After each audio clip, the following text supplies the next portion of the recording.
undeterred by the bullets of would-be assassins and the infirmities of 75 years. 16 years ago, we first embraced him in New York, and even then, he spoke our language. Shalom. Peace be with you.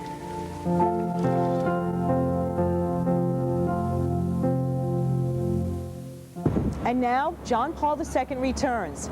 Good evening, I'm Mary Murphy, joining you from outside the United Nations. On Thursday, the Holy Father of the Roman Catholic Church will address the General Assembly, no doubt pressing for world peace and service to the poor.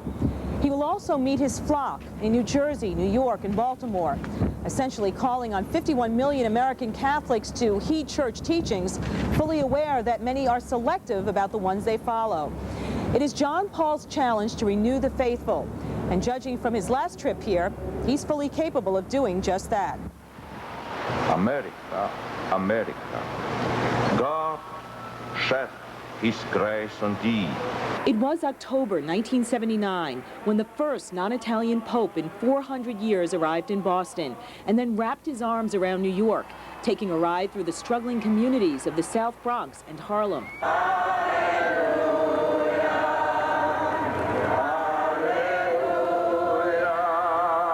The late Terence Cardinal Cook was Archbishop then, and he led the Holy Father through blustery wind and rain on a frenzied 29-hour trek through town.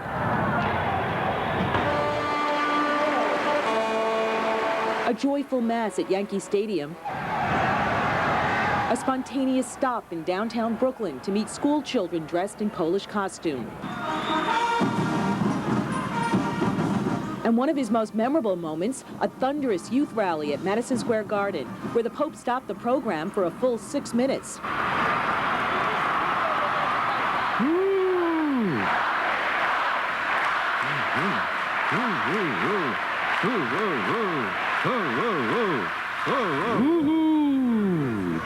Jean Paul II, he loves you. There were stops in Chicago and then Washington, a president trying out Polish on the White House lawn. Niech będzie Bóg pochwalony.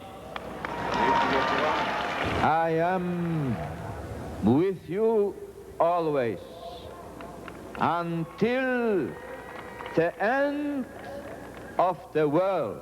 He left us enchanted, a robust, spirited pope, the first Polish pope, one who'd survived the rigors of World War II. So much more would lie ahead, so much had come before. He was born Karol Wojtyła in 1920, the son of a Polish army lieutenant in a town called Wadowicz.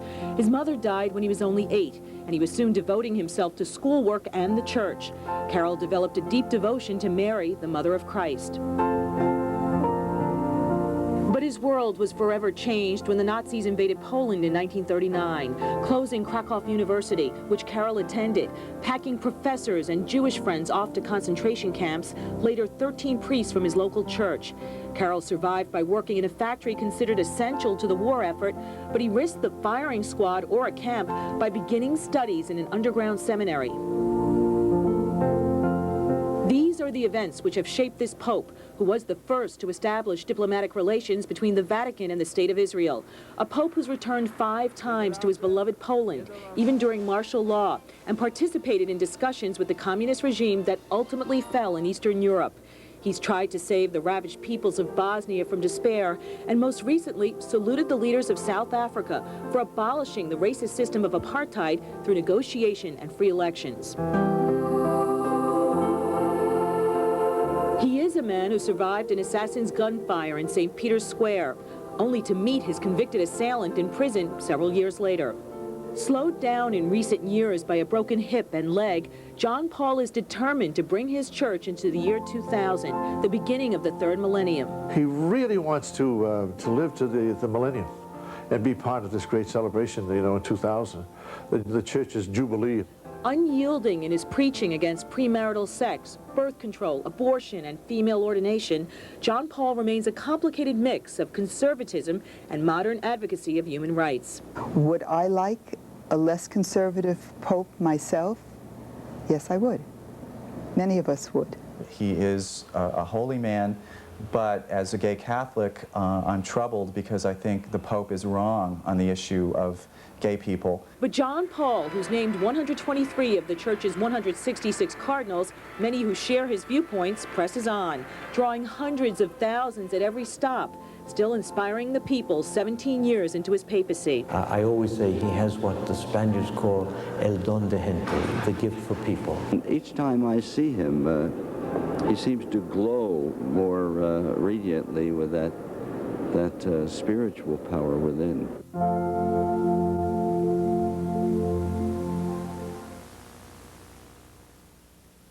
When all you've ever known is taken away, Bunker Hill Academy is to be closed. and all you have left is your honor, We have a home here, something we think is worth defending. the only alternative Stay where you are, Sheriff. is to take matters into your own hands.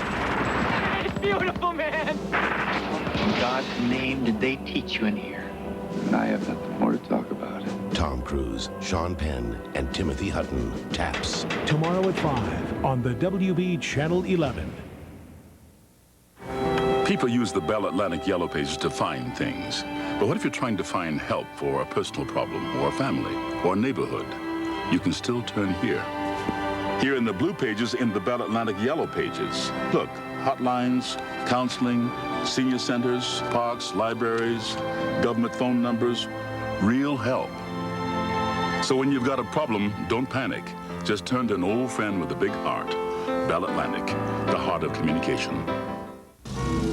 In the time it takes you to commute to work, you could be here in Greater Miami and the beaches, where it's always perfectly seasoned. Call 1-800-4MIAMI-FL to receive your free 100-page visitor's guide. We're only 2.5 hours away, but a long way from the everyday. You okay? I don't think I can drive. I think there might be some ligament damage. Oh, come on. Quit being a crybaby. All right, relax. Look, I'm not a crybaby. Do you have any CDs? In the glove compartment. Hey, come on. Would you move your foot out of my face, please? Come on. If I could move my foot, I'd be driving. Man, I didn't even know you were in the game until you fell down and you started screaming, "Oh, my leg, please. Oh, my leg." When you know Aaron here. Gene, you just passed my house. And lovely house it is. Oh, nice neighborhood, too. I'm glad you guys think this is funny. Me just have. No. My wife is the most stunningly beautiful, loving, giving person. He's laying it on thick now. Unselfish, self-sacrificing. Almost as thick as Pop Secret lays on this movie theater butter. Say she found some great new thing. She'd share it. No way I'm giving up one of these big buttery pups. Pop Secret Popcorn's new movie theater butter. Every kernel drenched in buttery splendor. It's one secret no one wants to share. Did I mention she was selfish? John Paul is beginning this pilgrimage at Newark International Airport. A great honor for the 3 million Catholics of New Jersey who have never had a pope set foot in their state before. I don't know if we can call it lobbying, but I think every time I've seen the Holy Father in the last 3-4 years, I've been saying, we hope you're coming to New Jersey, Holy Father. And apparently, persistence pays off. On Wednesday afternoon, the Pope's plane will touch down at Newark Airport, and Archbishop McCarrick will be waiting, along with President Clinton. I believe all the American cardinals will be there, and of course Governor Whitman will be there. The custom-built throne for the Holy Father's Mass at Giant Stadium has been lovingly constructed by a Catholic immigrant from the Bavarian Alps in Germany. And the specially sanctioned Pope souvenirs have been selling at New Jersey malls for the last couple of weeks, with a percentage of the profits going to the Archdiocese to help defray $1 million in costs. The Archdiocese of Newark encompasses 4 counties, some of them affluent like Bergen, some facing poverty each day like Essex. It is a diocese of immigrants, and nearly 50% of the new parishioners from foreign lands are Hispanic, with Asians the next largest group. The Pope-mobile will actually ride through several streets in Newark on Wednesday on its way to the majestic Sacred Heart Cathedral, where John Paul II will hold a prayer service for 1,800 people. His trip here means something even to non-Catholics. Newark is up and coming now, and it'd be great for Newark to have the Pope come here and it's good for our bishop and whatever around this area. John Paul will cap his New Jersey stay with a huge mass at Giant Stadium. Some 88,000 faithful expected to pass through metal detectors to attend. It's the biggest event ever for the New Jersey Sports Authority. Bigger than a Rolling Stones concert, bigger than a crucial football playoff game. Football games will bring as many as 77,000.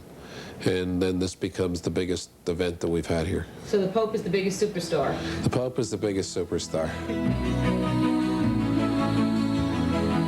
The Diocese of Brooklyn, home to more than 1.6 million Catholics in Brooklyn and Queens, is not going the souvenir route when it comes to covering expenses. It has taken special collections at its 217 parishes. The Holy Father will be going to the races, Aqueduct Racetrack, to say Mass for 75,000 people. And you could say the diocese is like a quilt of many colors, something reflected in the 6 choirs that have been practicing as one for this event.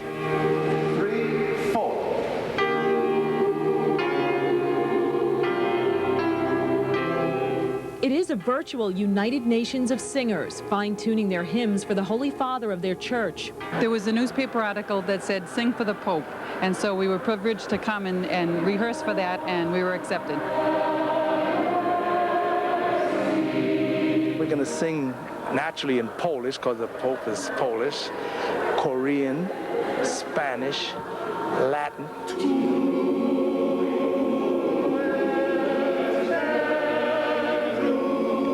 Did you ever think you'd be so multilingual? See. For music director Brian Zuar, it all seems a case of deja vu. He spent last summer rehearsing a similar crowd in church basements, only to have the Pope's visit canceled right after he booked a musical superstar. We had Placido Domingo lined up last year to sing with us.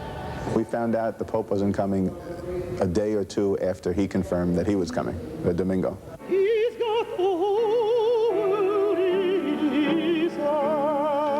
But Barbara Conrad of the Metropolitan Opera will more than compensate this year as a featured soloist, a woman who was raised a Texas Baptist but found herself drawn to the Catholic Church. We were segregated in most churches there. The Catholic Church seemed to welcome all people, and I wanted to be where I would always be welcome. Have you ever sung for a pope before? Oh, no, but it's been one of those quiet little dreams for a long time. 12-year-old Gregory Rodriguez already knows what it's like to sing for the Pope. He performed solo last year at the Vatican during a Holocaust commemoration concert. He shook my hand and he blessed me. What was that like? Oh, it was a great honor. He was kind, so I think of somebody who's a great role model for everybody. Gregory will sing Handel this year at the Aqueduct Mass. He shall feed his flock like a shepherd. The flock here is truly building a camaraderie. African-American choirs mixed in with Korean church choruses, according to voice type. Agnes Sean belongs to St. Paul Hassang Church in Flushing, which suffered a tragedy recently when 2 Sunday school teachers were killed in an upstate van accident. It's really, hurt all of us, and it still stays with us, but we believe in God. And Brian Zuar believes in his singers, even though attempts to achieve 6-part harmony in unison sometimes frustrate him. Please, will you please adjust your ears? Will you please listen? Even though these 6 choirs will become one on October 6th, celebrating their unity, each individual group will still wear its own traditional robes to create a mosaic that celebrates the diversity of the Brooklyn Diocese.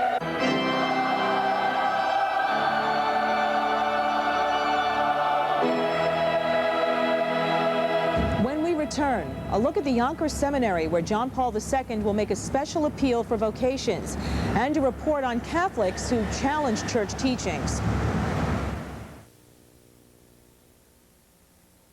In Germany, there is no word for gonzo, no word for rad, righteous, or gnarly. And as far as we can tell, no word for whoa. There is, however, a car. Introducing the Audi A4, a stunning achievement in German engineering, and one wicked ride. Dude, the new A4, get ready for the ride of your life. 25 years together. They've just flown by. 25 years of kids, jobs, moving. I didn't just want to bring her back to her favorite place. I wanted to give her something she's only dreamt of.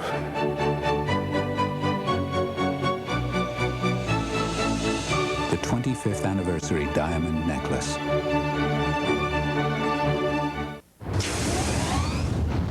Today, a lot of turkey breasts aren't turkey breasts at all. Made of ground-up turkey scraps and trimmings, seaweed and starch. They're actually extruded and shaped to look like real turkey breasts. They're truly miracles of modern science.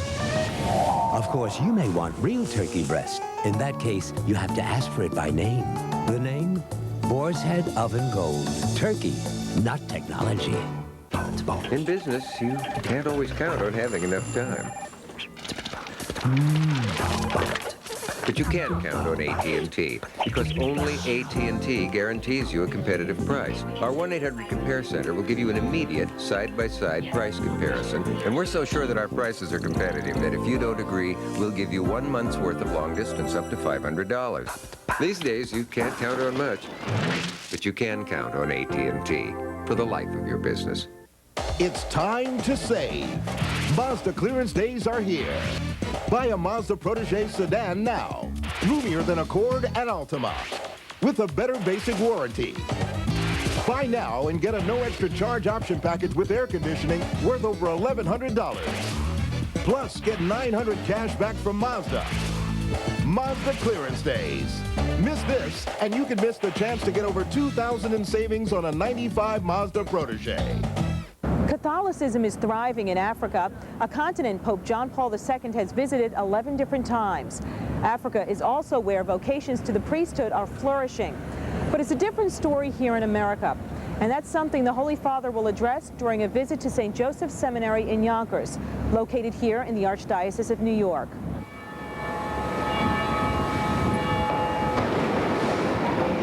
It is time for noon mass at St. Joseph's Seminary in Yonkers, a time when 70 candidates for the priesthood reflect on their calling.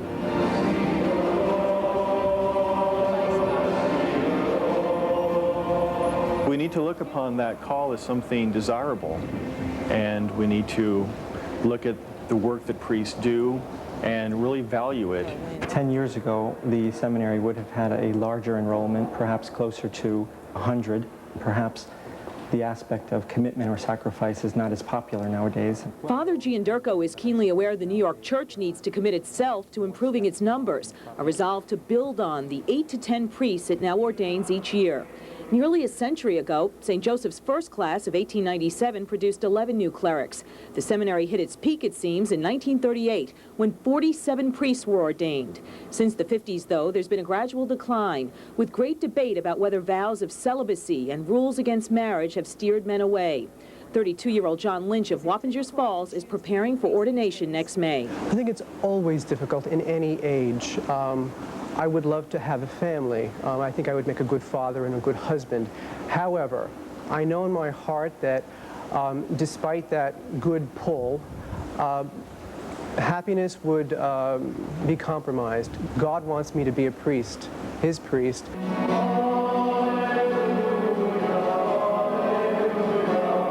It is here at St. Joseph's where Pope John Paul II will address the young men who will carry on church tradition and also honor the people of Yonkers who were so disappointed when he canceled his trip last year. This will be a first. I don't know of his speaking in any theological seminary in the United States at any time, but it will certainly be a first for us. And to see him in person is a great thrill. It's an affirmation that he is truly with us. The seminarians are quite aware of the Holy Father's stand on the priesthood, that Christ called on 12 male apostles to start his first church.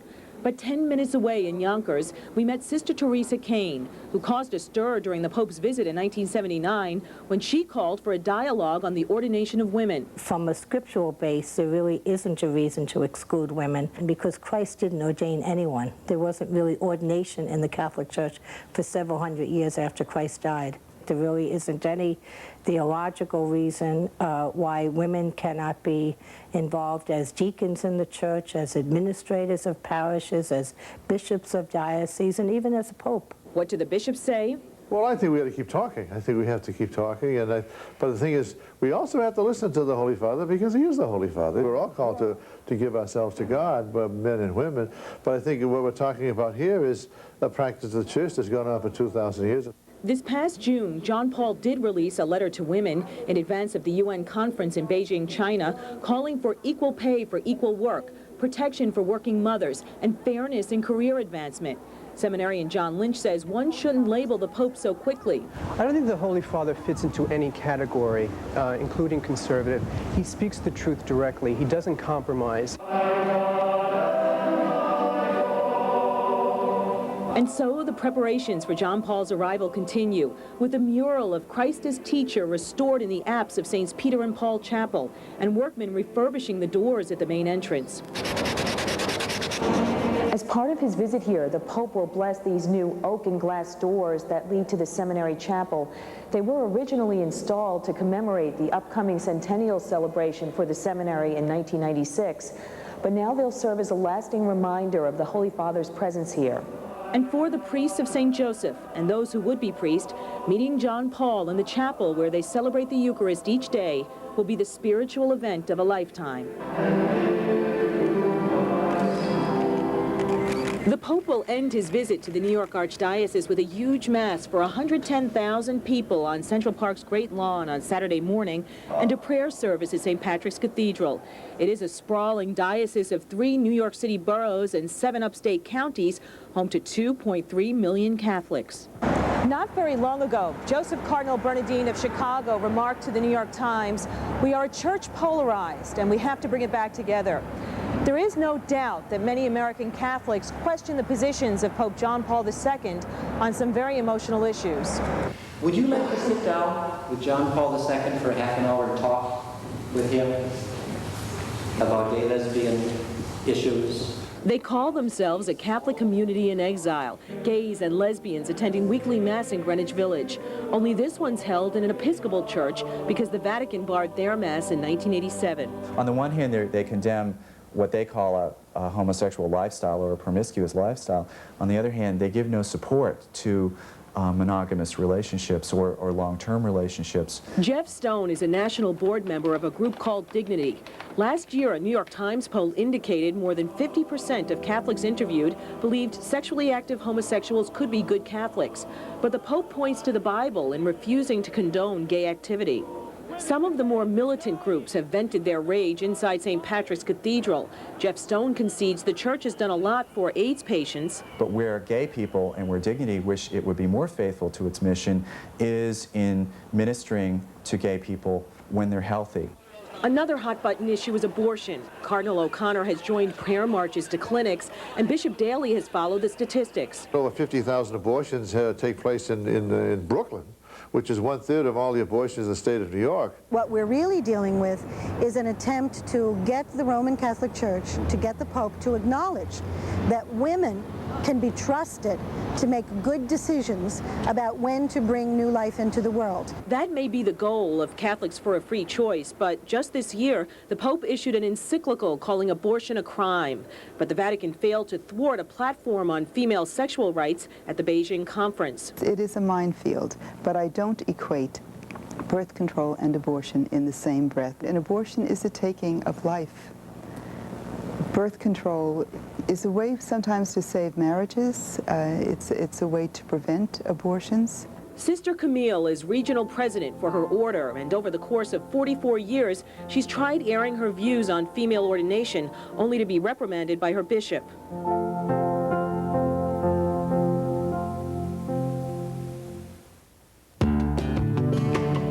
There was a time when we didn't have a worry in the world. Today, well, we seem to be making up for it. That's why you need Chevy Lumina, a car you can trust, a car so well engineered and affordable, you could have it paid off long before it needs its first tune-up. Chevy Lumina, because someday you'll realize nobody's got enough money and everybody's got enough worries.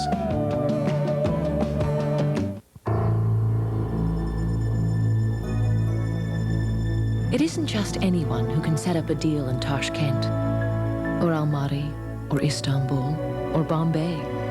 And it certainly isn't just any airline that can get you there.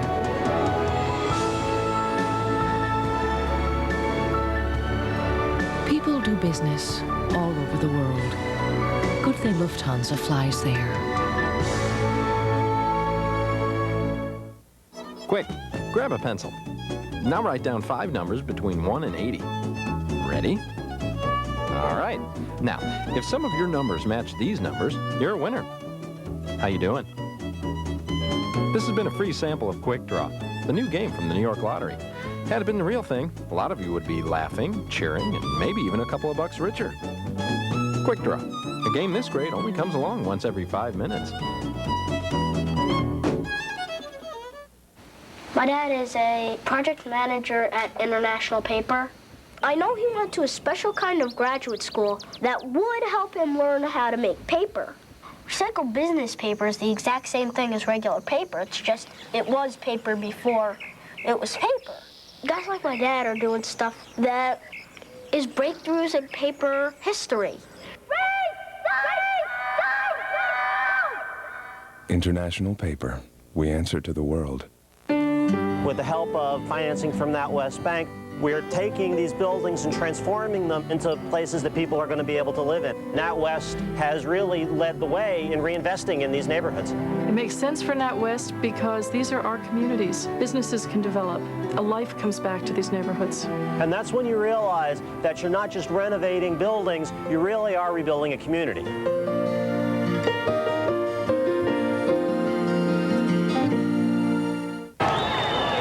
It would be remarkable to see Pope John Paul II return to New York with the same open-air easiness we witnessed in 1979. But history dictates that won't happen.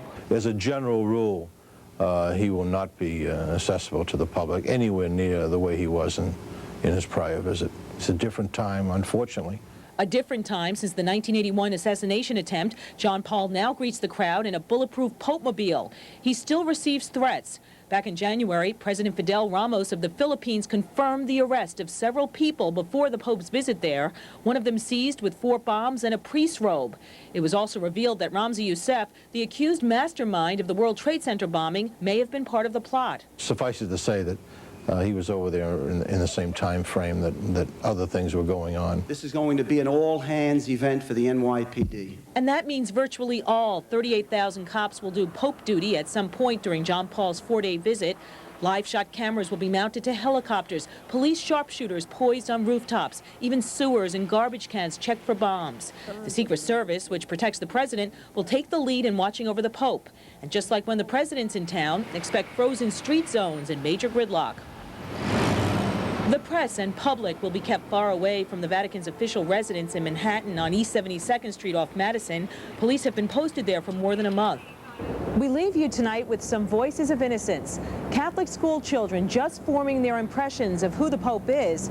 Their teachers trying to make their religion a stable force in their lives. The children that he likes are the good children. I think he likes all children. Welcome to Mrs. Philandro's 3rd grade class at Incarnation School, smack in the middle of one of New York City's most drug-riddled neighborhoods. Despite the steel gates that protect the principal's office at night, the children here hold a bright promise for their community. There's 550 children, and it's primarily Dominican. Despite what's going on around them, they really do a great job. We like to think that we're going to make the success of this neighborhood happen through this school. Despite an annual tuition of more than $1,500, 400 families managed to send their children here, even though the Archdiocese had to bail the school out last year when it couldn't pay a 6-figure insurance bill. But Incarnation is determined to survive. 60 of its students will attend the Pope's Central Park Mass. I'm so excited. I hope I can see him. The Pope is Polish, like our principal, Mr. Stanicki. He means somebody special, and he's very good.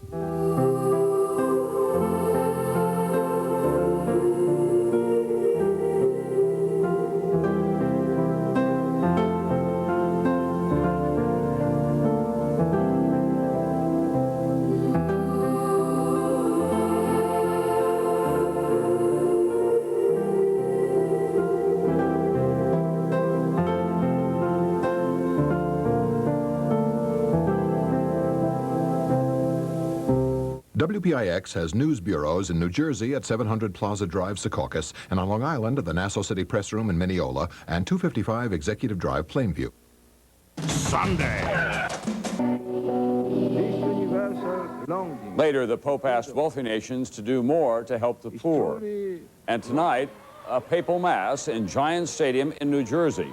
Even in the pouring rain, a crowd of 80,000 strong. But many American Catholics are conflicted. They love Pope John Paul II. His rigid dogma, another matter. Our in-depth report tonight on the Catholic Church in this country and change. It begins with NBC's Bob Abernathy. Millions of American Catholics see John Paul II with a kind of double vision. They admire him greatly as a charismatic, many say saintly, pastor to the world, but at the same time they oppose many of the Pope's teachings.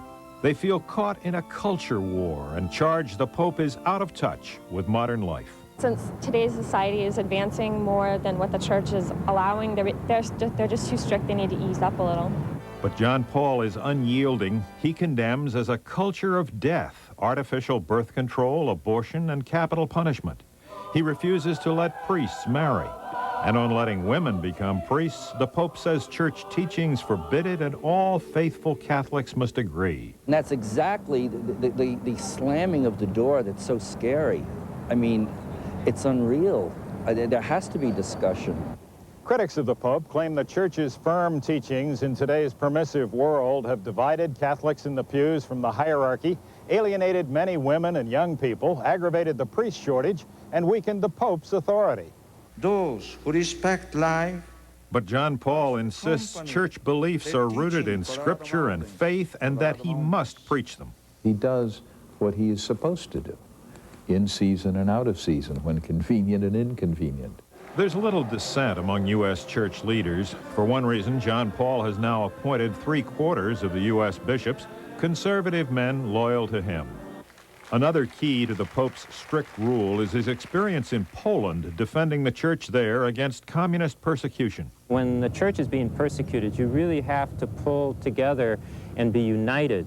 It's like an army under attack. Today, although communism has been defeated in Europe, John Paul thinks the church still must be defended from what he brands savage capitalism. I think the deepest challenge the Pope presents to American Catholics is one of materialism, of money, of possession. What do these mean? Are these the meaning of life? And he says no. That's all very well and good for the Pope and for people who are prelates and nuns and priests who live in a very sheltered world, but for people who have to dance to whatever music's playing, it's kind of difficult.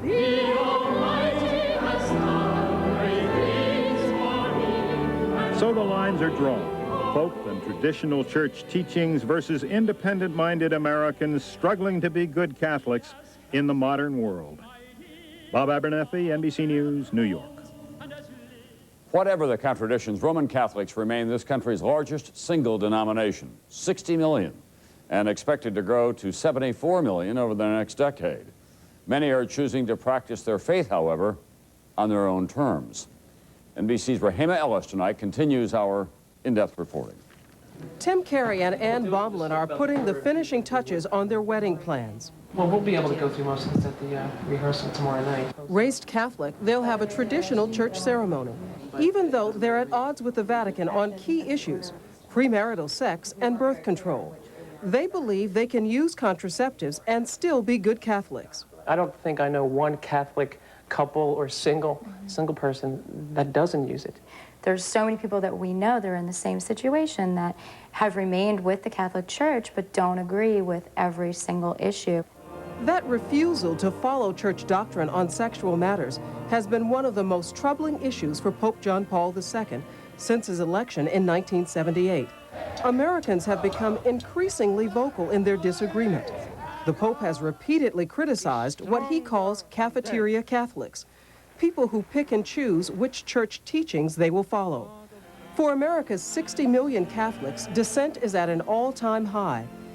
In a poll released this week, 78% of Catholics say they do not believe that using artificial birth control is wrong. Only 15% of Catholics believe they should always follow the Church's teachings on moral issues, such as birth control and abortion. 79% believe it is possible to make up their own minds on these issues. One of those is Rob Gancitaro. As a gay man, his lifestyle runs counter to Catholic teaching, which says under no circumstances can homosexual acts be approved. It saddens me. It really does. It disappoints me because I have a lot to offer. Gancitaro hasn't given up on Catholicism, but the Catholic Mass he attends each week is said in an Episcopal church. The Vatican refuses to allow the gay Catholics Gancitaro worships with, a group called Dignity, from holding masses in Catholic churches. The Church's unwillingness to compromise on sexual issues has left many Catholics wondering about its relevance in their lives. Fewer than 1/3 say they now attend Mass regularly, and that has raised new questions about what it means to be a Catholic in today's world. For people like Chris and Mary Grace Gannon, being Catholic is a question of obeying the Pope's moral authority on issues like natural family planning. You need to have one strong central voice crying out in the wilderness against all of these other forces that are trying to tear it down. But for Catholic and abortion rights activist Frances Kissling, dissent is fundamental to Catholicism. You can be a good Catholic and be pro-choice. The heart and root of Catholicism is following your conscience. Tim and Ann Carey, now newlyweds, agree. They say they will remain in the church, but want to exercise their conscience too, even if that puts them at odds with traditional Catholic doctrine, a doctrine this Pope insists will not change. Rahima Ellis, NBC News, New York. Tomorrow, the Pontiff will preside at a papal mass in Queens, New York. Saturday, another in New York Central Park. And then it's on to Baltimore for the Holy Father. I'll be back with more in a moment. Mary Clary thinks her zipper bags are the best and will never switch to Gladlock zipper bags. That's right.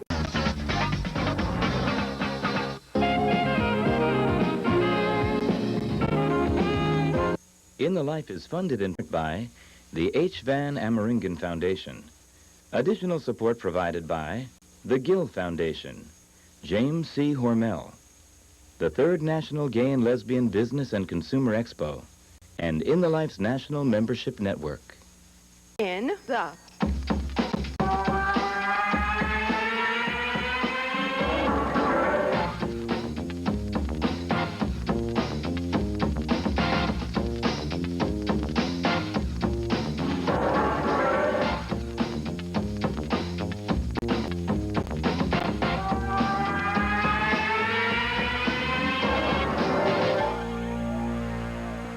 Welcome to In the Life and Atlanta.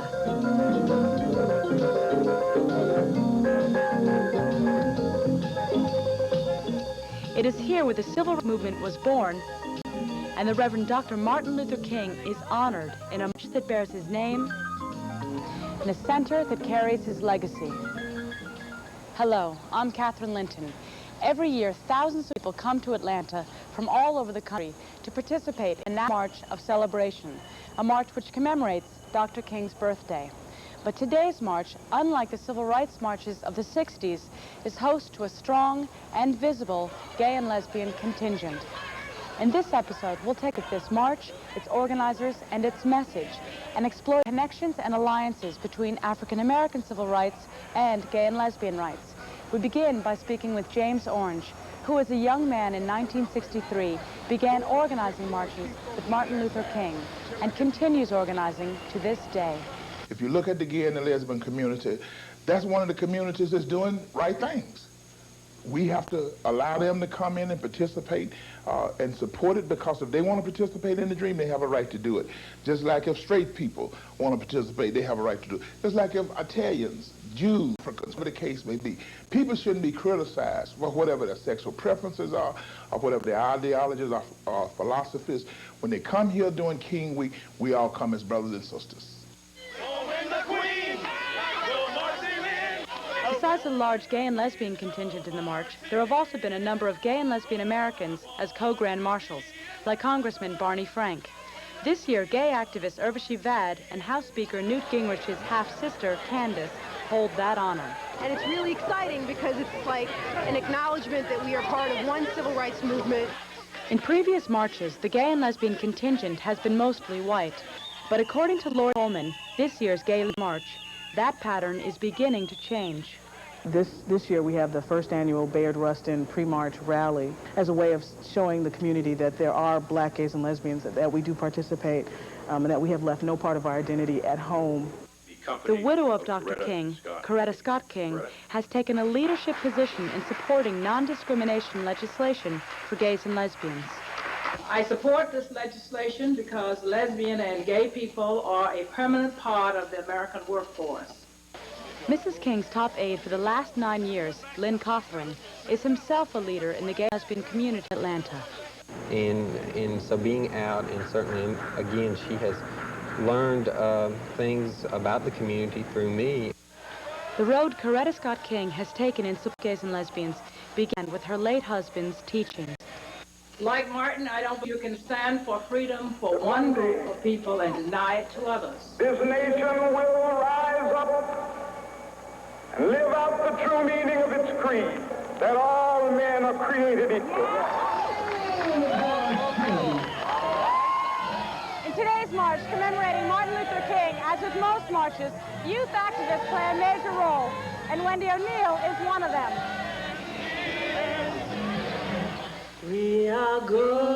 We spoke to Wendy at Spelman College, where she's a fine arts major. I grew up in New Orleans, born and raised. My father was involved in the civil rights movement in SNCC, and my mother is a teacher.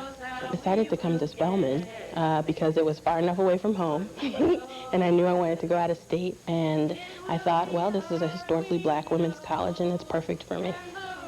Spelman is struggling with diversity, just like many other campuses are around the country.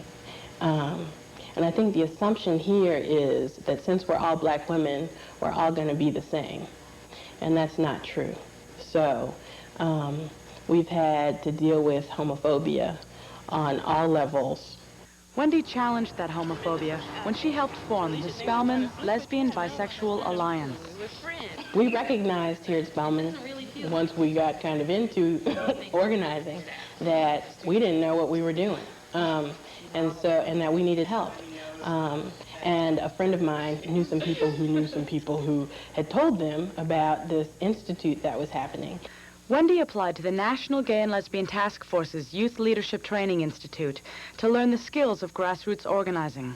In the summer of 1995, she, along with 24 other leaders from all over the country, were in the Institute's first graduating class. I learned about taking care of myself as an organizer, to organize for the long haul.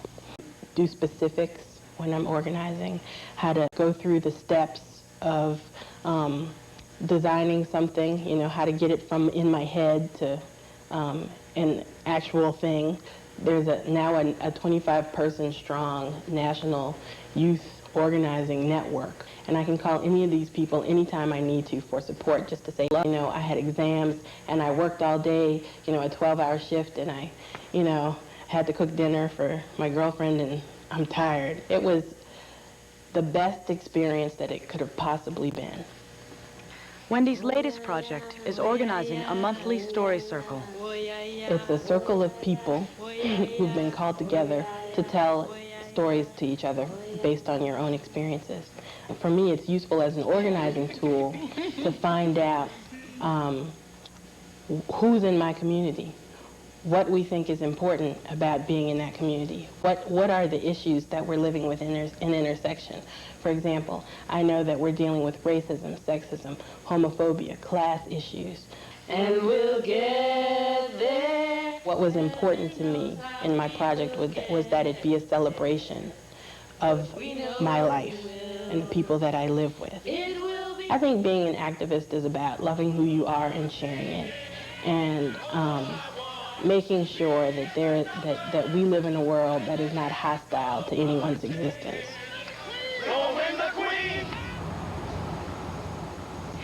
Young people like Wendy O'Neill are organizing for rights and public recognition.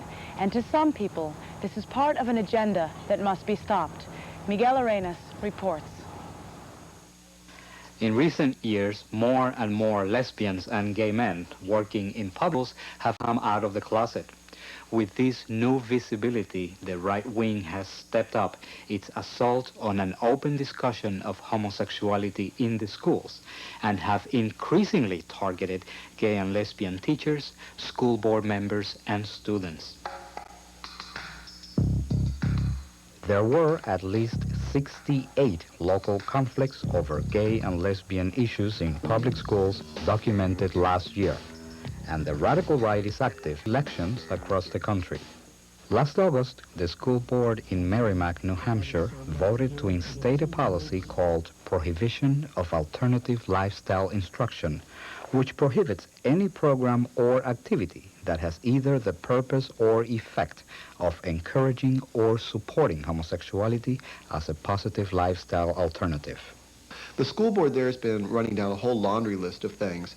They've tried to mandate teaching evolution as not the way people were created and instead creationism. They've mandated a moment of silence. It really is part of a broader agenda to use the schools, which are funded by the public, as a vehicle to teach one segment of the community's values as the only values worth holding in the community. In Des Moines, Iowa, Jonathan Wilson served on the school board for 12 years before he was targeted by the right wing for being gay. In January 1995, in the midst of a swelling controversy, Wilson came out during a school board meeting that was televised statewide. The negative things that have been said in recent weeks about gay people, the awful stereotypes, are lies. I know they're lies because I am a gay person. Now this community can know that they're lies too, because this community knows me, and they've known me for almost a quarter century. In his re-election campaign, Wilson raised more money and got more votes than is usual for a school board race. But he was outspent by 2-1, and he lost in a landslide to a right-wing candidate. I think that they've done a phenomenal job of organizing on a local level. And they also have the added advantage, which, compared to the gay community where there is not a large number of parents, within the Christian Coalition community, there are a large number of parents. But that ability to organize on every single local level and compete in every single local school board race is an enormous advantage for them. And I think that's why they are having such success right now, because they literally are in every school board election across the country. Last November, Jerry Crane came out to his students in a small town in Michigan. Although he has received a lot of support, the school board voted unanimously that homosexuality violates the dominant moral standard of the district's community. Penny Colleton lost her job because she included 3 books with gay content on a reading list. As these attacks increase, the lesbian and gay community finds new ways to respond. In New York City, a group of young activists is being trained to work with the media. When they're taking away services, programs, and gay teachers, those youth are not, those youth who are questioning their sexuality don't see themselves reflected anywhere, and they don't have a space then to commune or to get together. A lot of youth, I mean, whether they're queer or not, don't have the life experience that a mature adult person has, and they don't have the resources to deal with stigmatism and homophobia that an adult would have, and they're much more vulnerable that way and much more open to abuse and to taking that abuse into themselves and internalizing all of that. I think the reason why programs are cut and money is held back and people are fired and people are oppressed, it's for the fact of dehumanizing people. It's pointing to the world and saying, see, they're not like us, they're not normal. Last year, Ralph Reed, who's executive director of the Christian Coalition, said, education is our #1 priority for the rest of this decade. They know where the ball game is. It's in our schools. Just watching the Christian right and the Christian Coalition, they've taken religious ideas and religious values and turned them into a political campaign. And I think It's amazing the extent to which this has invaded our society. On the federal level, there are things such as the Helms-Smith Amendment, which would strip funding from any school that did not teach that homosexuality was an aberrant lifestyle. The push for federal legislation is increasingly framed in terms of parents' rights. The whole issue of parents' rights and the issue that the government somehow is usurping those rights from parents seems to be a galvanizing issue for people. And as you know, any number of freshmen in Congress of the new freshman class from '94 are on a bill, have co-sponsored a bill to abolish the Department of Education. So it's all part and parcel of a massive attack on federal government, on public institutions. We have to worry about the fact that if you were to take a private poll that no one would ever see of Congress, I would say fully 2/3 would do nothing, pass no legislation that harms lesbians and gays. But having said that, will a majority? The answer is yes. A majority will pass legislation harmful to us because they are the biggest cowards that you've ever met in your life. And they believe that this wave of right-wing ideology is going to last forever. And most frighteningly, we're seeing things on the local school board level. The Christian Coalition has set a goal of taking over 2,500 school boards by the end of this decade. Ralph Reed said recently that he'd rather have 2,500 school boards than the White House. Lou Sheldon of the Traditional Values Coalition has singled out public schools in Los Angeles for attack because of progressive programs like the Eagle Center. It's an alternative high school for lesbian and gay youth who drop out of regular school. What led me to drop out was all the stress and just being tired of living a lie. And, you know, I wasn't out to my parents. I had no gay friends. No one I knew that was gay, and complete isolation. But I was always teased about, even by my father, that, you know, calling me, you know, the F word, you know, faggot, you know, saying these things to me. And then if you hear it at school, and if you hear those kind of things, you start thinking, oh, you know, something's wrong with me. Coming to Eagle Center has meant a lot to me. It's this actually, I wrote a report on Eagle Center, and I even, like, cried on it when I was doing it, because it's meant so much to me. It's different than any other school I've ever been to. It's like, you're totally safe, you know? You can be whoever you are. It doesn't matter. I would like every gay and lesbian adult to change their notion of parenthood so that we start thinking of every gay and lesbian child as our own biological child. And we fight for those children as if they were our own biological children. As attempts to discredit gays and lesbians intensify, learning about positive gay role models and their contributions throughout history becomes more and more important. One such role model is Bayard Rustin, a gay man and the chief organizer of the 1963 March on Washington, led by Martin Luther King. While Bayard Rustin was eventually forced out of his top position because of his homosexuality, there is one woman determined to keep the spirit of his work alive. Your book to describe another great man, Bayard Rustin. I'm here with Charlene Cothran, organizer of the Bayard Rustin Rally. Charlene, why is it important to honor Bayard Rustin today, and why is it important that this contingent march openly in the march? It's very important, particularly here in the South, in Atlanta, with all eyes on Atlanta, that the gay and lesbian movement be a part of the civil rights movement, as well as, and more specifically, the African-American gay and lesbian community take homage of Bayard Rustin being an out black gay man back in the 40s. We need that as a positive role model to help break up the silence. Bayard Rustin found himself ostracized from the very community to which he was so devoted simply because of his homosexuality.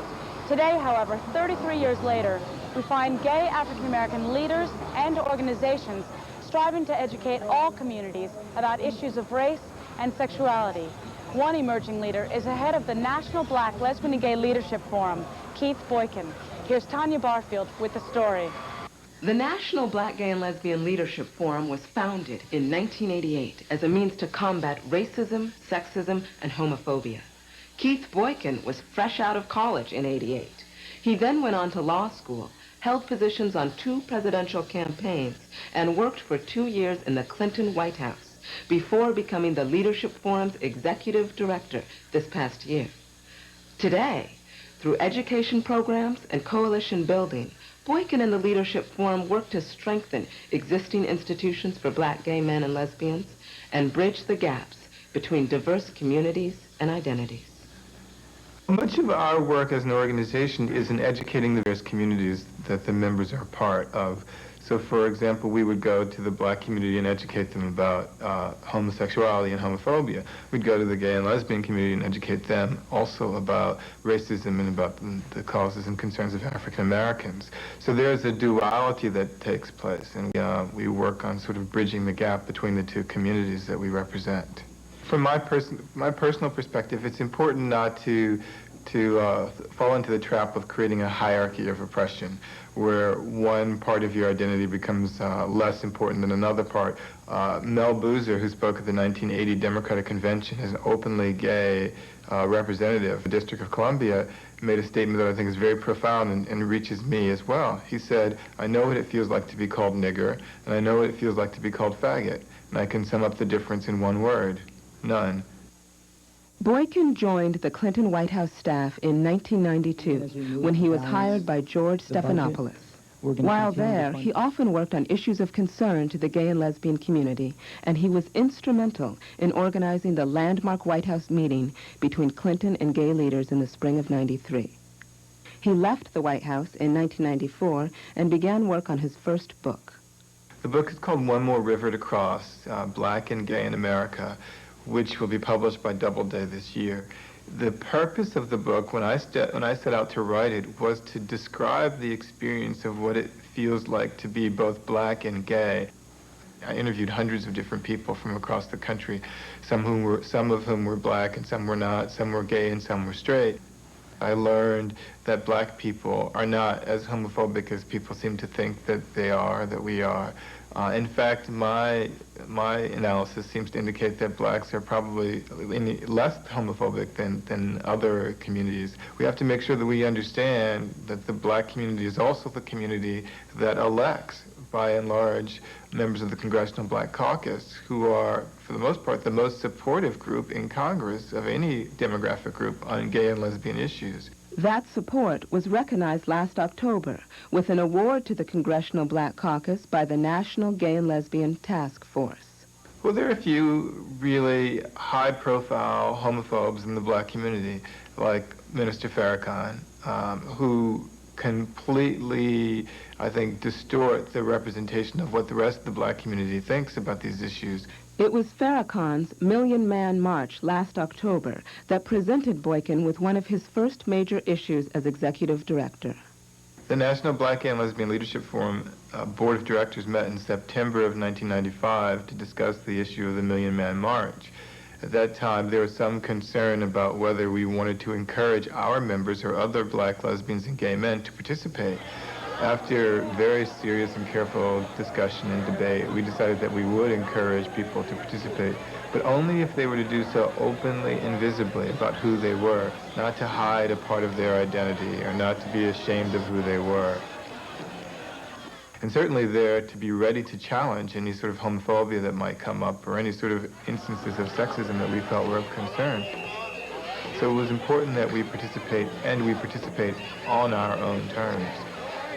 After that decision was made, we organized a series of activities around the march, cultural, social, political activities, including our own rally. And we marched onto the mall where the event occurred, and we were warmly received, very enthusiastic, positive responses, I felt, all along the march route. The throng of black men who lined the streets and who were in the streets parted like when we came through chanting "Gay Men of African Descent." I mean, it was just a wonderful, powerful, motivating, moving, inspiring experience for me, I think for all the people who were there. I think what we learned from this as black gay men and lesbians, that our community, the black community, not only affect us more. Hosting conferences, writing books, and leading national organizations aren't the only ways to educate the public about what it means to be both black and gay. There's also the theater. And this is a venue Sonia Hempel chose when she formed the African American Lesbian Theater Company, Think It's Not When It Is. a troupe devoted to bringing gay and people of color positive imagery to all types of communities. You really don't understand, do you, Helen? You don't understand what it's like to walk around with a part of you that's invisible. It's like having a third hand you have to hide. You know it's there. It helps you out. It gives you pleasure. It even gives you a sense of pride because it's unique. But no one else knows it's there. And if they did, they'd probably want to chop it off because it's too abnormal to really exist. I think it is important to bridge the gap between the heterosexual community and I think it's not when it is. The name came about because when a person first meets you, they automatically assume that you're heterosexual in some instances. And so we said, well, think it's not when it is. So you think that I'm hetero. Sonia founded Think It's Not When It Is in New York City in 1990 with her play Sensuality. Since then, the troupe has toured the country, and Sonia has formed an offshoot of her group in Atlanta. Well, Atlanta has a thriving gay community. And I really think that in 5 years, we're going to see changes in Atlanta. And I just wanted to be there. With the troupe, they have another dimension as well. Our company also does lesbian sensitivity workshops. And what we do is role play. We'll do a scene from the play. You know, sometimes I just can't stand men. I wish we women had our own planet. How could you say that? You know, I invite you to the Pan-African rally on Saturday, but I won't even bother. I see you're just one of those gay girls who hates men. What? Wait a minute, sweetheart. You don't know me well enough to start reading cards. My father is a black man, and so are my 4 brothers. 5 men I happen to love very dearly. I don't hate men. I just don't appreciate the chauvinistic ones who credit me on my looks rather than my abilities. And then we'll have audience, and they'll do the role play. And brought about a lot of dialogue. That's what needs to be created, is dialogue. I'm afraid of straight women. When they embrace me with their kindness, then I feel shame. Shame that I cannot tell them who I really am. I consist of totally. One person who fought tirelessly to ease the shame and silence is Audre Lorde, whose spirit leads this group. Audre Lorde has been influencing my life. When I was in college, I started reading her works, and she often talked about being silent. What she says is that we weren't meant to survive here as lesbians, here as black lesbians in particular, but what we have to speak up for so that we can survive, that we are here, and we're here to stay. We're the Bellman Lesbian Bisexual Alliance, and you're watching In the Light. Still to come, report lesbian in Africa that was mantled, and special correspondent Kay Shelby interviews the Man of the Year. But first, in the 1956, it's black churches. Ebenezer Baptist Church here in Atlanta, where pastor. In its own struggle for civil rights, however, the gay and lesbian community has often found itself in conflict with many of America's churches. Still, for many gays and lesbians, religion remains an important aspect of their lives. Tonight we'll look at 4 local religious organizations. Dignity, a group for Catholics, the Lavender Light Gospel Choir, whose members started the Unity Fellowship Church in 1985, New York City's Jewish congregation, Beit Simchat Torah, and the Metropolitan Community Church, which now has nearly 300 churches, are all out on their own to search for a safe and supportive place to worship. I hadn't thought much about being involved in religious life because I'm doing that when I became old enough to. The women were doing all the work in the big hats. God didn't create you so God could have something to sit around and hate. And I love to always tell gays and lesbians that over and over again. You didn't jump a jack in the box and God said, ooh, a little homosexual. Our belief is that gay and lesbian sexuality is a gift from God and celebrated and not merely accepted or tolerated. I think the reason that lesbian and gay people have started going back into church is just for the to have a place to talk about spirituality. This has been a long time coming, you just don't know. I founded the church October the 6th, 1968, as a special outreach into the gay and lesbian community, but with its door open to all, we felt as we needed a place for idea, and it was amazing more than anybody else that Metropolitan Church started. Having gone to church all my life and having preached all of my 10 years and through my 20 years, very bad. All at once, when I came to share that by the church, I was excommunicated. They told me, God can't love you and you can't love God. October the 6th, 1968, 12 people, only 3 out of them for communion, but that's in a dry and we knew. Praise the Lord for that today. Isn't it good to be home? All right. Amen.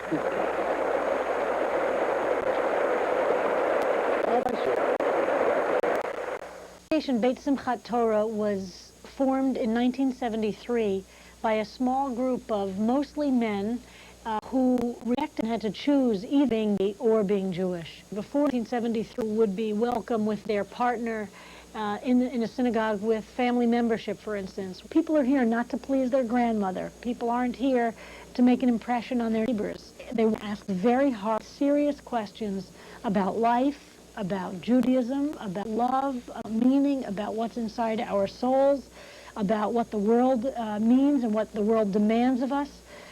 That's very exciting, and they want to know, does Judaism have a response to it?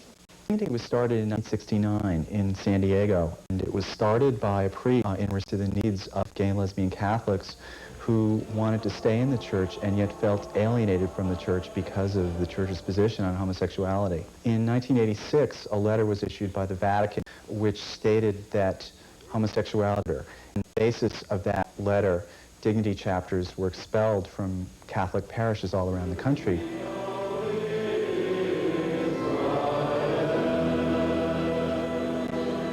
We are here, we're in the Catholic Church, we would like to reform the Church, and we would like to bring healing to gay and lesbian Catholics who do feel alienated from the Church. I started Lavender Light with Tony Teal and Lyle Jackson in 1985. Lydell and I belonged to an organization called Black and White Men Together at the time, which is now Men of All Colors Together. Our favorite thing to do at the end of the Black Caucus was to sing the spirituals and gospels or some other black music.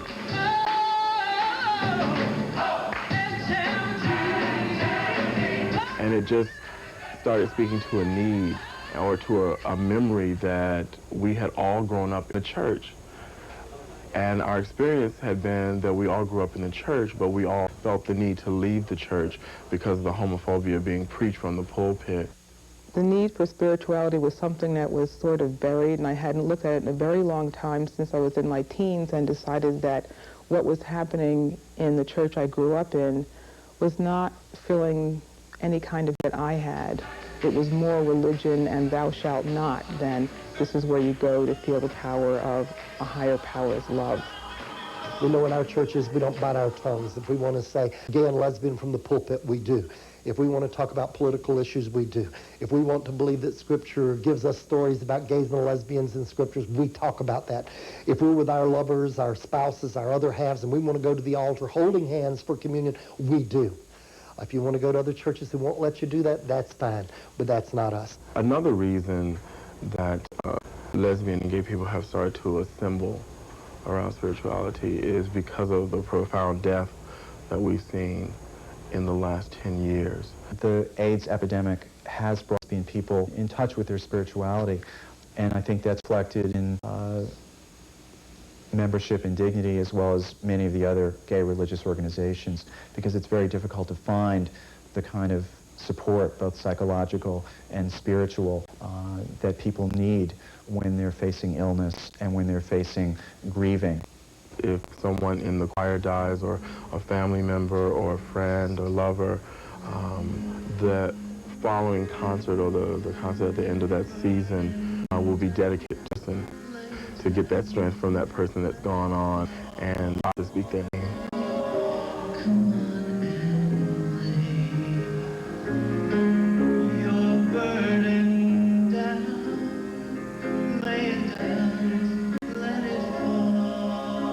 There's always a need for us to have our own institutions that speak to us as who we are.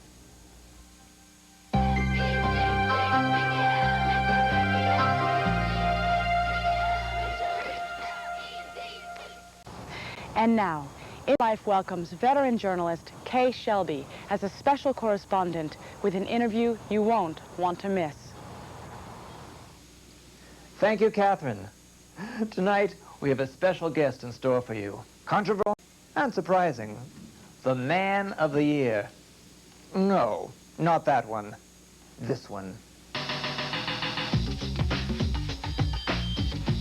Dirk Schaefer was Playgirl magazine's Man of the Year 1992. And for Dirk, it was photo shoots, interviews, talk shows, and the celebrity status that comes with it. Playgirl's 1992 Man of the Year, Dirk Schaefer. Many women and a fair share of men were all trying to find out the real story of this men. In the end, no one really knew Dirk's real story. Well, you will tonight, and I think you'll find it surprising. Dirk Schaefer, born and raised in Oklahoma, was steeped in Midwestern values. In 1985, he packed his bags for Los Angeles with hopes of becoming a big Hollywood director. Dirk started moonlighting as a model, but his natural attributes developed that side job into a career. One of those natural attributes is that he's gay, a fact unknown to Playgirl editors at the time. What does it take to be a centerfold? I think it takes, I think what the women are looking for are big feet. Am I right? I spent the day with Dirk to delve into the life of a filmmaker turned centerfold turned filmmaker. Naturally, the day began at the gym. Oh, good. Great. Are we gonna, how is it? Is it too heavy? No, I think it's fine, because I really want this to burn. Yes. It is healthy. It's good for you. Are you kidding? Next up, a shoot at the David Morgan Photography Studio in New York, arranged to promote Dirk's first feature film. Excellent. A couple more. Excellent. Good. A little chuckle. Easy. Excellent. I think we got it. That's good. Yeah. That's wonderful. That's great. That movie, Man of the Year, filmed in mock documentary style, recreates Dirk's reign as one of Playgirl's most popular centerfolds, as well as his journey out of the closet. The subject of the film was a book, for there's more to this butch, buffed beefcake than meets the eye. Dirk, before you were a model, you were a filmmaker. Right. And you were nominated for an Oscar. Yeah, I had a Student Academy Award nomination for one of my short films, but it still wasn't enough. I wasn't making a living at it, and that's when I started doing all these odd jobs. I was, you know, you name it, I did it in Hollywood, and I got really distracted by the whole centerfold and modeling thing. What is the ideal for the Playgirl Man of the Year? They wanted me to be straight. They wanted me to be single, available. How did your lover Michael feel about this deception? He was into it in the beginning, but then I think he got really turned off by it because he was trying to live a more openly gay lifestyle himself, come out to his parents and more of his friends and family members, and here I was tugging at him, pulling him back into the closet and saying, no, not yet, you know, I want you to be, you've got to play this part of my roommate. You were outed during your reign as Man of the Year. Yeah, I was backstage, and a production assistant was involved with a militant gay organization outed me to the producers, and then the segment producer. It was a terribly uncomfortable position to be in, and that's when it kind of all came to a head, and it was at the very end of the year. As a serious broadcast journalist, I feel bound to ask you, get away with it, the masquerade. I think that I thought that I could, and here's why, because I think that every gay person in America has to pretend to be straight their entire lives. I mean, that's the sad truth, but most people in their jobs and for their family, and no matter what they're doing, they have to play straight, and it's basically, you know, we're living in a straight world. Didn't you feel just a little bit guilty pretending to be something you're not?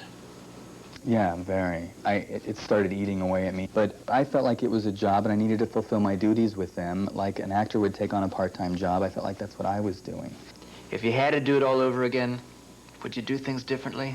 I don't think I would do things differently if I could do it all over again. I certainly don't think it would be appropriate for me to have come out of the closet on the air when I was representing the magazine, so I don't think I would have done that. I think in this way, the movie is like a catharsis for me because I am coming out now, and the film is a great record of my point of view and perspective of what it was like to live that year in a straight man's shoes. Your story, as way out and wacky as it is, could be seen as a metaphor for many people gay or straight.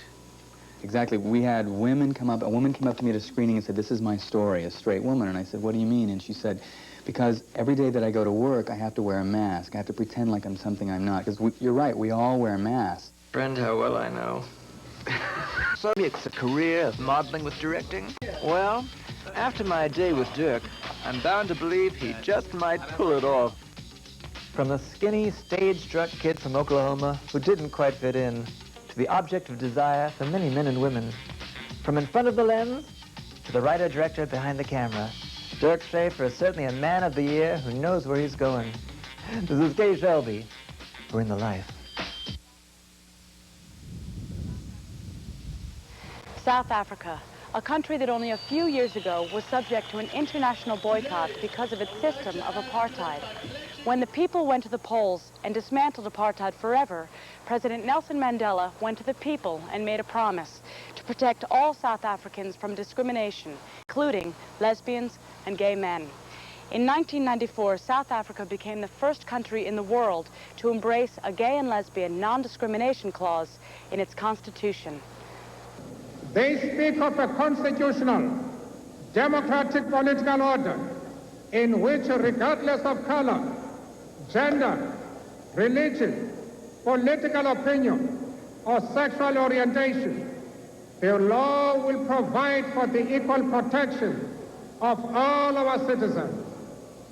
There's a sense in South Africa from the African National Congress that if we're going to put into place a society where human rights are rule, then we have to look at all the ways that South Africans have been oppressed. Because apartheid was not only about brutal racism and sexism, it was conservatism of all types. And so the apartheid system was all about regulating people's lives, regulating people's sexuality. And the project of a liberated South Africa is to break down those categories and in so doing, to give all South Africans full rights. Mark Gevisser is the co-editor, and Glenn Retief is a contributing writer of Defiant Desire, a book that explores the full range of gay and lesbian experience in a country with a complicated political landscape. We've got within the pages of the book stories about gay miners, gay lesbian kids in townships, rural Afrikaans couples. We go pretty far back into history as well. And the point of it, I think what we were trying to do is we were trying to explode this myth, which is very powerful on the African continent, that homosexuality is a white colonial depredation that is contaminating the purity of African society.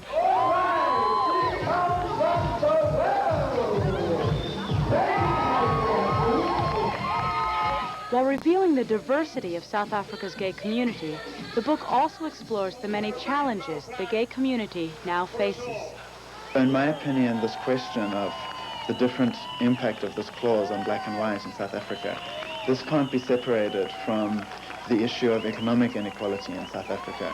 Unless something is done to solve 50% unemployment in the black community in South Africa, unless something is done to solve millions and millions of people living in shanty towns, unless those kinds of issues are dealt with, what does a clause like this really mean for black gay people?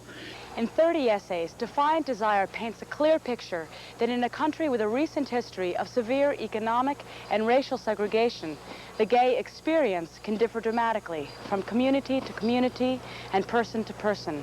These differences are also reflected in a short documentary called Out in Africa by young filmmaker Johnny Simmons.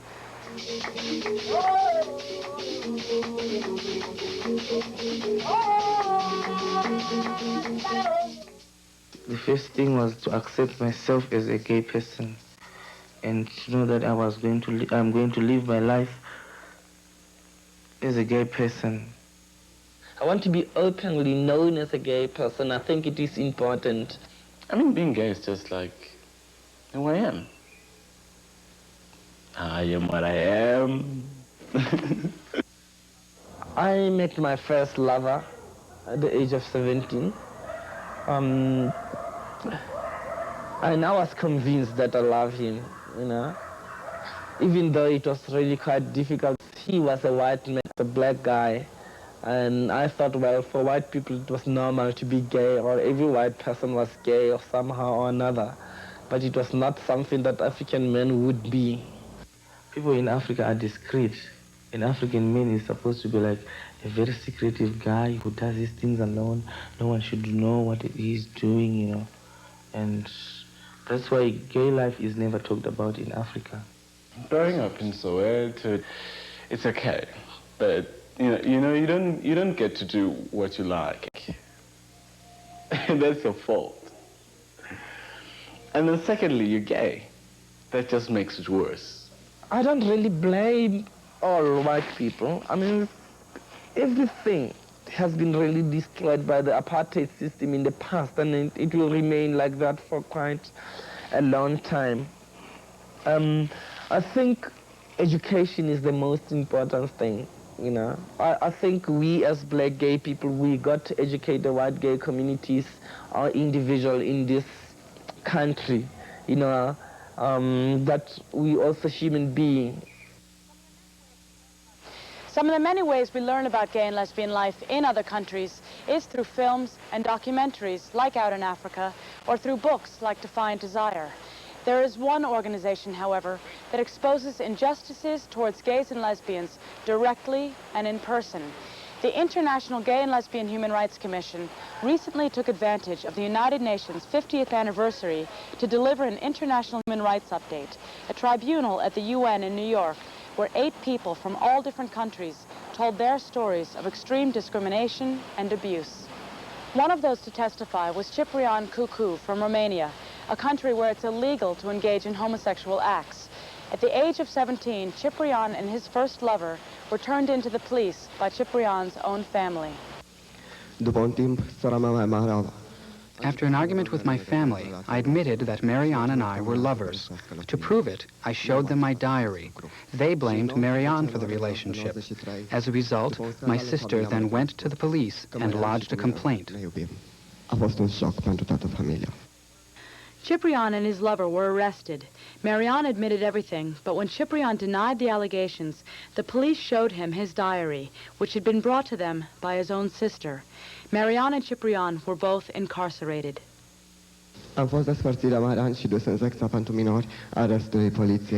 Marianne and I were separated.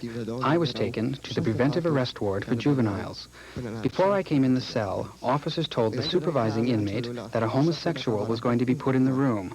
As a result, he told me from the very start that I had to have sex with him if I did not want things to go very badly. At first I resisted, but after a few blows, I was forced to give in. It was the first time I was raped, but not the last. Aceasta a fost prima, dar și nu ultima dată când am fost violat. În luna februarie, anchetatorul nostru din St. Nicolaul Mara, In February, our investigator published an article in the Temesvara Police Weekly, in which our case was described in detail, including photographs of us with full presumption of our guilt. Articolul a fost citat. The article was picked up by a national newspaper and came to the attention of representatives of the International Gay and Lesbian Human Rights Commission in Romania. As a result, in May 1993, Marianne was finally released, awaiting trial. After my release, I was expelled from the last year of high school under the pretext that I had missed too many days of school. In fact, teachers declared my homosexuality a danger to the other students. Marianne tried to find a job, but no business would hire him. When he finally found employment, he had to give it up because of harassment from his colleagues who knew about his case. We tried to continue our relationship, but it eventually ended because of the pressure we encountered from people who knew our story.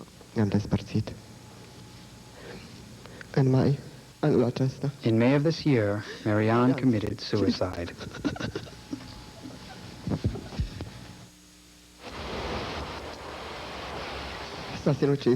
He killed himself because he could not bear the pressure of isolation and fear.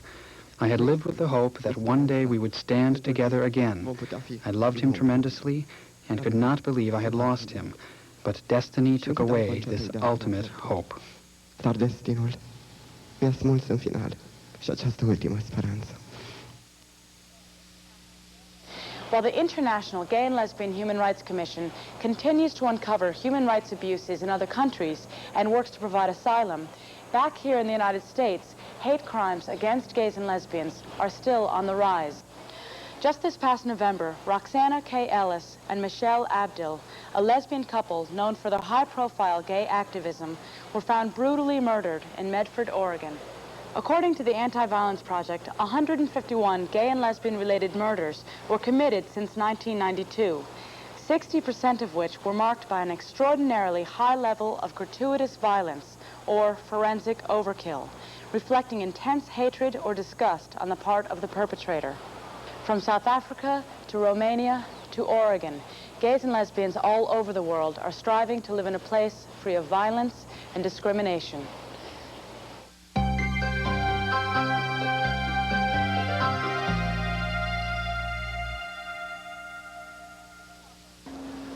As we saw earlier, a major new debate, both locally and nationally, is what America teaches its youth about gay and lesbian issues. Now there's a new book series by Chelsea House Publishers, which will add information and possibly fire to the discussion. Written specifically for high school students, this new series covers areas such as teen issues and homophobia, as well as profiling well-known gay and lesbian leaders. I think most young adults do not. Especially gay and lesbian young adults, do not have role models. And so that underscores how important this series is.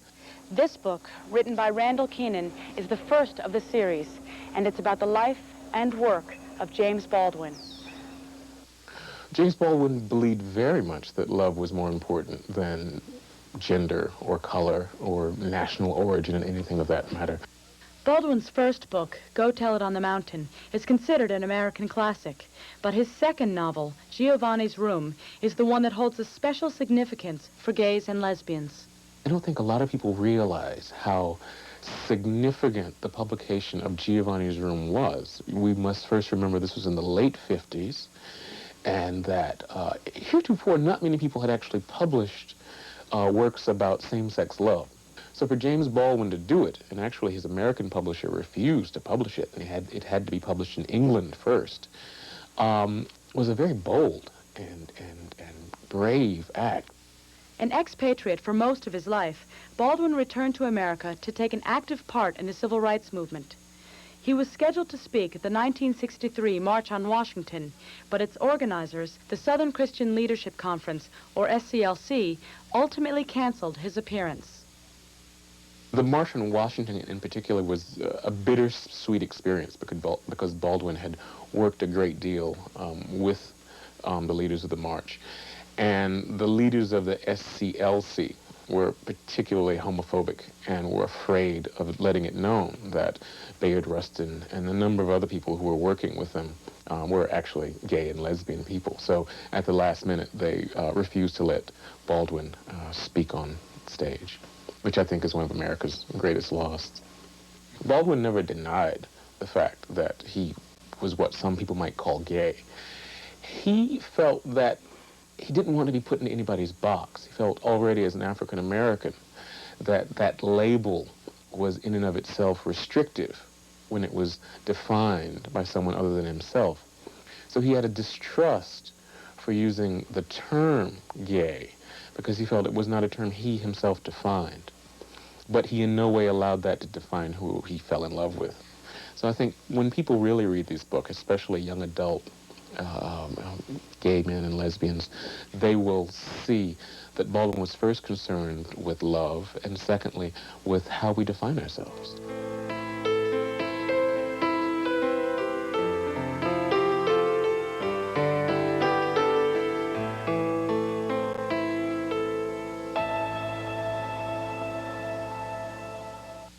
We close this episode from the home where Martin Luther King was born, and with some music from the Lavender Light Black and People of All Colors Gospel Choir.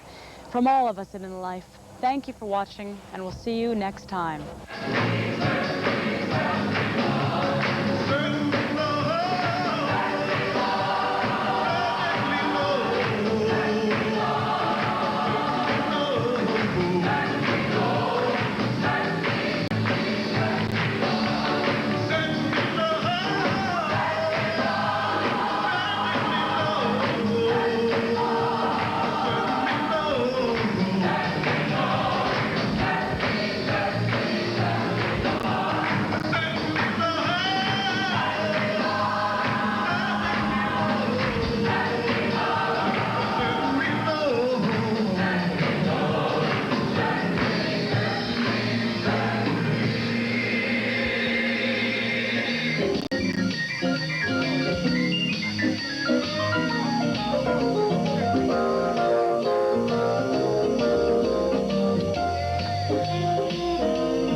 To order a home video of this episode of In the Life, call 1-800-627-ON-TV or email at inthelife@nycnet.com.